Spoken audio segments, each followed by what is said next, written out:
Hi, I'm James, and in this video I'm taking a look at the ASUS X555UA. This is a 15.6 inch laptop based around Intel's 6th generation Core i7 6500U processor, also known as Skylake.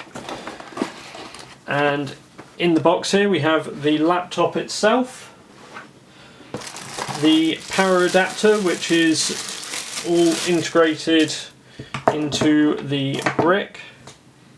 Then we have user guide, warranty card.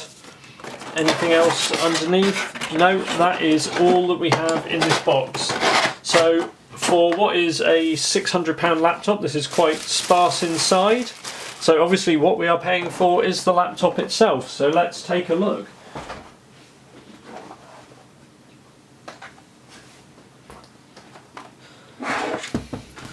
So this is the machine. We're looking at sort of a plastic finish here. It's got this sort of circular ribbed finish on the top of it. It's definitely plastic, not metal on this one.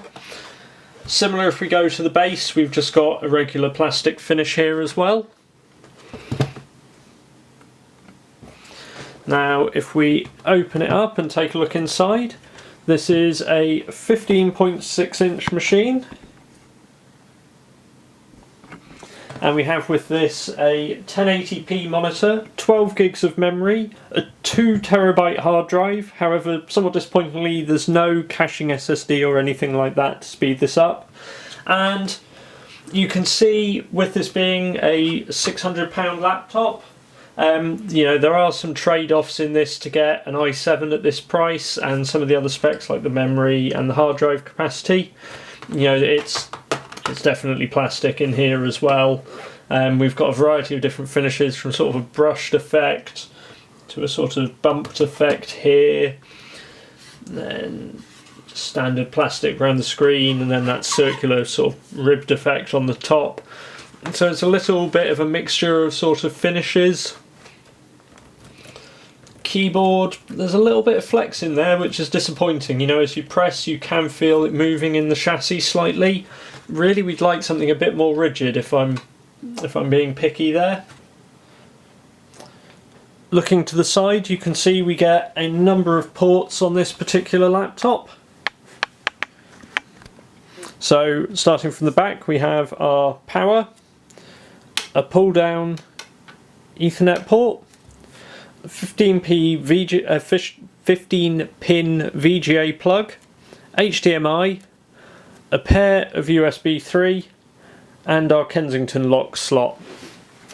Now if we turn the system around and looking to the other side, we can see we have full-size SD card slot, headphone jack, USB 2, and also an optical drive, so CD or DVD writer. Being a slightly bigger laptop, you know, we've got a bit more expansion than on some of the other ones we're looking at the moment. So you're trading off, you know, you've got larger size, a bit thicker, but you've also got the flexibility of an optical drive, full-size VGA port, Ethernet, which you don't on some of the thinner systems. Looking at startup times on the X555UA, and it's a bit of a funny performer in this way. It should be quite a quick laptop with the i7 6500U, but it feels like the lack of an SSD really hurts it. That 2TB mechanical drive isn't particularly quick, and you can see here, while we get to the login screen quite quickly, once it starts trying to log in the user, we're going to be sat here for quite a long time. In fact, it seems to have improved over multiple runs. The first run I did took almost 3 minutes. This time we're in on about 30 seconds, but we're not getting much response from it. You know, you're looking sort of 45 seconds before you get the start menu up. What you will find as well, the hard drive in here is 2 terabytes, and you see this on a lot of laptops sold with large hard drives, despite the fact that Windows 8 and Windows 10 allow you to just restore the OS without removing your data in a way that Windows 7 didn't. They still insist on splitting the drive into 2 partitions, so a lot of people will never actually realise that they have a gigabyte of space sectioned off as their D drive. And you see it time and time again with some of the users I support, where they're sat there saying, I'm out of disk space, I'm out of disk space, and they've got 500 gigabytes, a terabyte of space sat there just unused on D. So if you're going to do that, what you can do is change your documents and set the location to save things to the D drive instead of C, if you want to start using that space for, say, or set videos or pictures so that you can start distributing things across that space. It's a bit of a funny laptop overall.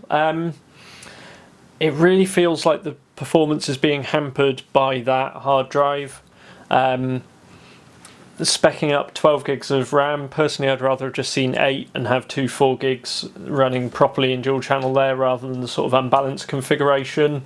And instead of such a big hard drive, for similar money you could really be putting, say, a 480 gig SSD in here, or even just a small boot SSD, 120 gigs, alongside a 1 terabyte mechanical drive would be, in my opinion, preferable. Anyway, I hope you found this video useful. Be sure to subscribe to my channel if you want to see more, and thanks for watching.